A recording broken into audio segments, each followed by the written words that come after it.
In terms of the energy saving, Dean's going to do the power consumption demonstration now. I just want to show you the differences between the technologies that we have as unique selling point, which is our intelligent sensor, but also through our smart energy saving plus technology, we're able to reduce the power consumption significantly, but not reduce picture quality, which is key. Some of our competitors do have backlight technologies which do bring down the power consumption, but affect picture quality. Our intelligent sensor is not about affecting picture quality, it's about optimizing it for that particular environment. So if Dean, you can just switch on the power consumption meter of the LED TV. And if everyone can see that. Yeah?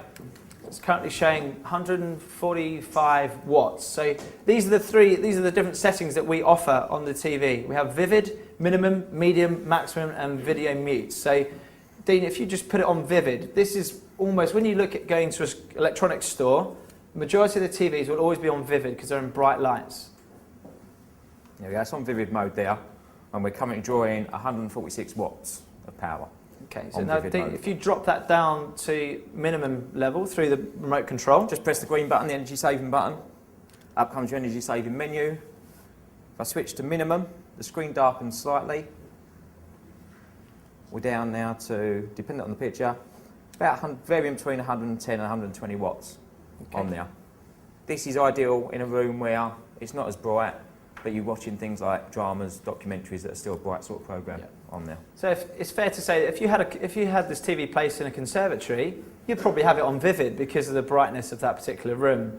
But not everyone's going to put the TV in a conservatory. So you should be looking at more down this range depending on the lightness level of your room set. So if you now drop it down one more level, Dean. It's medium mode. You can now see it down to 85. Was it 110 before? Started off 145, moved it down to 110. We're now at 85 watts on there. If you drop that one more level to maximum. Now this last setting is ideal for things like movies and films because any backlight that is there that normally leaks through is now being reduced down. Bordering around 50 watts, and we started off with 145 watts of power. And there's probably a lot of you that have a TV with a USB interface that play content through the TV, also don't need the actual picture quality to be on all the time. We offer a technology called video mute, which basically does exactly what it says on the tin. So if I'm watching or listening to digital radio stations through Sky where the logo just sits there, if I select video mute, it says screen off, and it is literally as it says, after 3 seconds, the screen is off, but you're still getting your sound coming through. We're now down to 31 watts. So after starting off at 145. So when you consider, if you're watching at home and you're in the kitchen but you want the audio coming from the TV, when you consider that's pulling 145 watts, you're saving over 110, 120 watts just by, you're not even losing anything because you're still getting the same thing from the television. So these are really innovative technologies that we offer, which are unique to LG to really give an optimum picture quality. And if you can't be bothered to go through these different settings at home, because personally, I wouldn't want to go through all these different settings, I would just select intelligent sensor. I want it to automatically do it for me. So Dean, if you just cover off the intelligent sensor. Got the intelligent sensor set in there. If we just go to intelligent sensor, you'll see that picture's darkened and it's automatically working it out by itself. Now if I cover over the sensor, which if I remember where it is on this one, I think is there. That could be in the wrong position. It's so new you don't even know where it is. It's so new they've moved the sensor for me. There we go. You can see it's automatically assuming there's no light in the room and bringing the backlight and the colours and the contrast down. We've brought it down to 50 watts. It's assuming it's a dark room.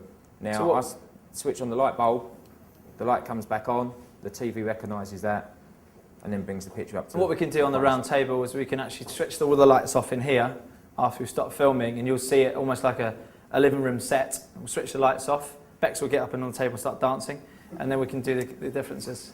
Okay. So now we're going to show you the difference of power consumption between LED, LCD and plasma.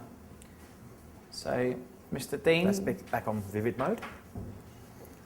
Right. This is currently going to be running onto the LCD. So these are both on vivid mode, so these are both on the same mode on there. So this is drawing 144 watts on vivid mode on the LCD, on the LED. And the LCD on the same mode currently drawing 220 watts. power on there. Okay. And again, we can do the same things with that and go through minimum, medium, maximum on there. Okay, so they're all the same settings, aren't they, in terms of picture? Yep. So you got, You can see yourself saving 60 watts constantly, which is pulling difference. And when you work that out over a year, it could be anything from £50, £100, depending on how often, obviously, you're watching TV and obviously when you're watching. so you can bring that down 120 watts on medium, maximum down to 68, and then on screen off mode it will become even less because we're not using the screen again, we're using the speakers.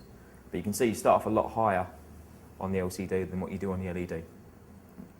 Okay, So, if you can now just show the difference between plasma. I know that a lot of people in the room are big favourites of plasma, and we are as well. But I think it's important to say that the new technologies of LED are really starting to get close to plasma in terms of pitch quality, but also have the added benefits of saving you money off your electricity bills and also being more better for the environment because they're mercury-free LED. The LED lamps are mercury-free. So it might take Dean a couple of minutes to do that, but hopefully then you'll be able to see even more of a rapid difference between the two. so you'll be using the same power meter, okay? And we're now going on to the same mode of vivid mode to kick us off, so that we know we're all running onto the exact same thing. So we're on vivid mode there. See now we're drawing 326 watts on the plasma compared to starting off on 140 on the LCD, I'd say on the LED.